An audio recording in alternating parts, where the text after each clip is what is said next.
네, 중앙재난안전대책본부의 브리핑 들으셨습니다. 이어지는 질의응답은 KBS 유튜브 라이브를 통해 보실 수 있습니다. 이충원 의학전문기자와 함께 브리핑 내용 정리해 보도록 하겠습니다.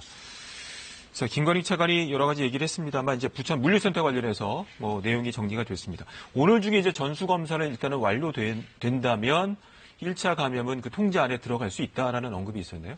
그렇습니다. 앞서 말씀드린 것처럼 4,100여 명의 전수조사 검사를 진행 중이고 오늘 오늘 0시 기준으로 83%가 완료가 됐으니까 네. 오늘 중으로는 거의 다 이제 완료가 되고 검사 결과도 나올 것 같습니다. 지금 오늘 0시 기준으로 부천 물류센터 관련이 69명인데 네. 직접 그곳에서 감염된 사람이 55명, 네. 또 가족 등으로 전파가 된 사례가 14명입니다. 그래서 오늘 직접 그 물류센터에서 감염된 사람들은 더 많이 나올 가능성이 있습니다. 지금 그렇군요. 검사가 진행 중이기 때문에요. 네. 하지만 문제가 오늘 중대본 모두 발언에서 나왔습니다만 그 감염 속도가 빠르기 때문에 1차적으로 이제 물류센터 안에서는 통제가 되더라도 지역사회 속도가 빠르기 때문에 우려스러운 부분이 있다라는 부분을 강조를 했어요. 자, 이태원발 보면 네. 우리가 4차 전파 이상부터는 이제 지역사회 감염의 네. 가능성이 커지는 건데 19일 만에 7차 전파까지 나왔거든요. 그렇죠. 굉장히 빠른 속도로 이제 진행이 되고 있고 지역사회로 많이 퍼져갔죠. 또 네. 음식점이나 주점 등을 통해서 또 지역사회 감염이 나타났고요.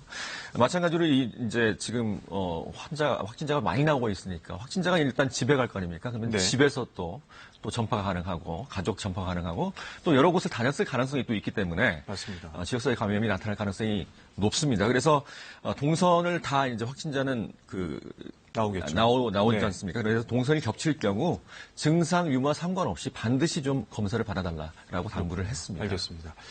수도권에서 전파 속도가 빠르기 때문에 당분간만이라도 다중 이용 시설이나 불필요한 모임, 외출 같은 좀 자제해달라는 또 당부도 있었네요. 지금 거의 수도권에서 나오고 있는데 네. 수도권 인구가 2,500만 정도, 3천만 명에 가까운 어떤 네. 상황이잖아요. 굉장히 이제 밀집도도 높고 그래서 지금 사회적 거리두기는 생활 속 방역을 진행하고 있지만 아무래도 좀 모임이나 또는 어떤 다중이용 시설을 가는 것은 좀 자제할 필요가 있어 보입니다. 그렇군요. 알겠습니다. 자, 앞서 이제 브리핑 전에 질문을 하다가 이제 넘어갔는데, 이제 물류센터 같은 경우가 굉장히 상황적으로 봤을 때 좀 방역에 취약한 부분들이 많이 있네요. 일단 환기가 지금 네. 안 될 가능성이 높고요. 창고 같은 데니까요. 또 대규모 접촉, 거래처나 배송 직원 등 많은 사람들이 드나들고 네. 또 단기 일자리도 아르바이트하는 분들도 계시고 네. 해서 많은 사람들이 이제 거기서 근무를 하게 됩니다.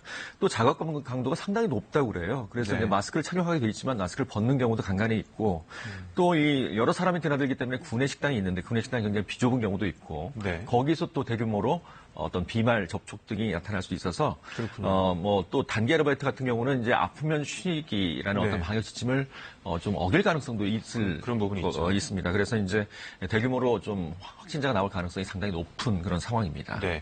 이제 관련해서 이제 물류시설 관련한 이제 방역을 점검하고 또 세부적인 방역 지침도 마련하겠다라는 언급이 있었네요.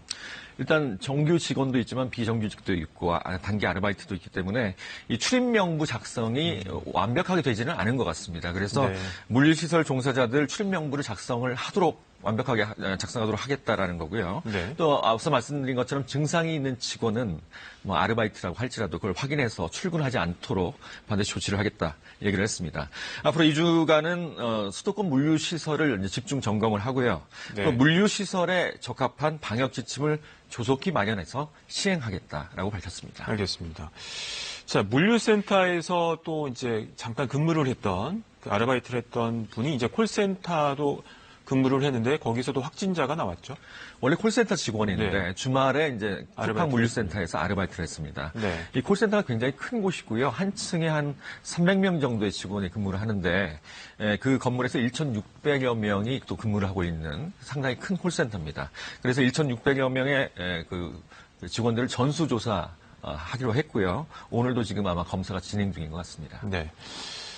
현재 상황들을 보면 역학조사 더 필요하겠습니다만 이태원 클럽발로에서 인천 학원 강사 또 물류센터로 연결고리가 이어지면서 7차, N차 감염이 계속 이어지고 있는데 이 수도권 지역 전반적으로 지역사회 전파가 좀 이루어지고 있다고 봐야 될까요? 사실 물류센터에서 이제 네. 확진자가 나온 것은 이태원 발부터 시작을 했지만 물류센터에서 감염이 나타난 건 방역당국은 한 5월 중순부터라고 보고 있습니다. 그렇다면 다른 연결고리, 원래 또 감염 일어나고 있었을 가능성도 상당히 높다고 볼 수 있습니다. 앞서 말씀드린 것처럼 5차, 6차, 7차로 가면서 이제 일반적인 상황, 일상생활, 뭐 음식점이나 주점이나 또 종교 모임, 직장 등에서 이제 광범위하게 수도권을 중심으로 해서 지금 지역사회 감염이 나타나고 있어서 네. 뭐 방역 수칙을 제대로 지키고 증상이 있으면 빨리 신고하고 검사받는 게 이제 가장 중요한 것 같습니다. 네. 사실 예전에 집단 감염 사례들을 보면 신천지라든가 종교시설, 뭐 요양병원, 또 정신병원, 콜센터 같은 경우는 이렇게 통제가 됐지만 지금 같은 경우는 약간 다각도 음식점이나 뭐 주점이나 모임들 좀 다양하게 퍼지고 있다는 생각이 들어요. 다양하게 퍼지고 있다기보다는 이미 네. 퍼져 있다라고 퍼져 있다. 생각하는 게 좋을 것 같습니다. 그러니까 우리가 지금 생활 속 거리두기를 하고 있는데 어느 곳을 가든지 특히 음식점 같은 경우는 네. 감염이 가능하고요. 또 증상이 없는 상태도 많기 때문에 그렇군요. 본인도 걸린 줄 모르고 다른 사람한테 전파시킬 수 있다는 코로나19의 특징 때문에 네. 광범위하게 이미 그 코로나19가 퍼진 상태다. 그게 수면 위로 드러나고 있다. 이렇게 보는 게 타당할 것 같습니다. 이제 방역 당국에서는 지금 생활 속 거리두기를 유지를 하고 있는데 뭐 2주마다 위험도 평가를 합니다만 그 기준 중에 하나가 이제 확진자가 50명 이내 또 감염 경로를 모르는 그 확률이 이제 5%인데 그 수치로 보면 지금은 오늘 같은 경우에는 이렇게 넘지 않았습니까? 좀 검토도 필요해 보이는 것 같은데요. 지금 정세균 네. 총리가 지금 관계 장관 회의를 지금 개최하고 있다고 하고요. 그렇군요. 사회적 거리두기로 복귀할 것인가에 대한 논의도 아마 이어질 것 같고, 특히 네. 이제 부천 같은 경우는 부천 학교 고3을 제외하고 초중교 유치원생은 일단 등교 수업을 연기를 했습니다. 네. 또 부천은 자체적으로 이제 사회적 거리두기를 다시 선언을 했고요. 그래서 공공체육시설 같은 걸 폐쇄를 했고, 경기도에서도 지금 확진자가 많이 나오고 있잖아요.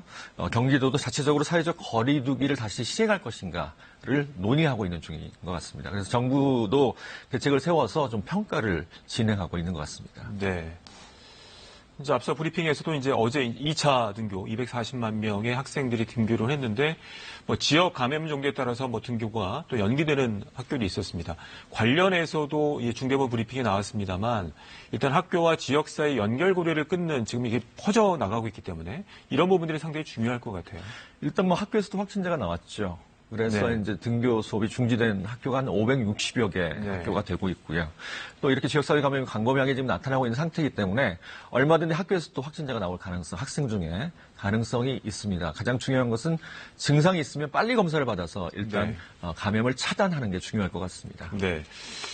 자, 이번에 물류센터 관련해서도 그 방역 당국이 역학조사를 통해 나중에 뭐 밝히겠습니다만 어제 브리핑에서는 이제 방역의 기본 수칙들이 지켜지지 않았다. 또 마스크를 쓰지 않았다는 점, 또 아프면 쉬어야 되는데 그렇지 못했다라는 언급이 있었는데요. 이것은 단순하게 이 어떤 그 특정한 물류센터뿐만 아니라 앞으로의 그 조직이나 사업에서 지켜야 될 수칙이라고 생각이 되네요.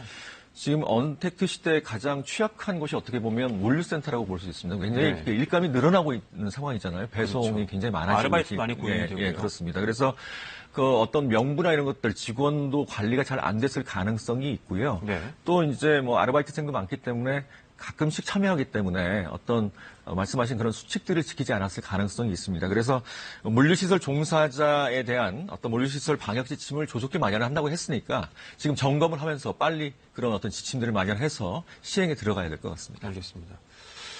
자, 여러 가지 상황들이 이제 좀 잠잠해지는가 싶더니 또다시 이제 산발적인 감염, 집단 감염이 이어지고 있는데 현 시점에서 일반 시민들, 국민들이 지켜야 될 가장 중요한 포인트가 있다면 어떤 게 있을까요? 일단 뭐 생활 속 거리두기를 잘 하는 거죠. 뭐 거리 지키기 잘 하는 거. 그다음에 지금 택배 같은 것들에 대해서도 두려움이 있잖아요. 걱정도 공포감도 많이 있는데 하시죠. 사실은 뭐 거기 바이러스가 묻어 있을 가능성도 있지만 네. 그거를 통해서 걸릴 가능성은 상당히 떨어집니다. 가장 중요한 것은 일단 손 씻기라고 볼 수 있겠고요. 네. 또 더워지는데 마스크 착용 철저히 하는 거.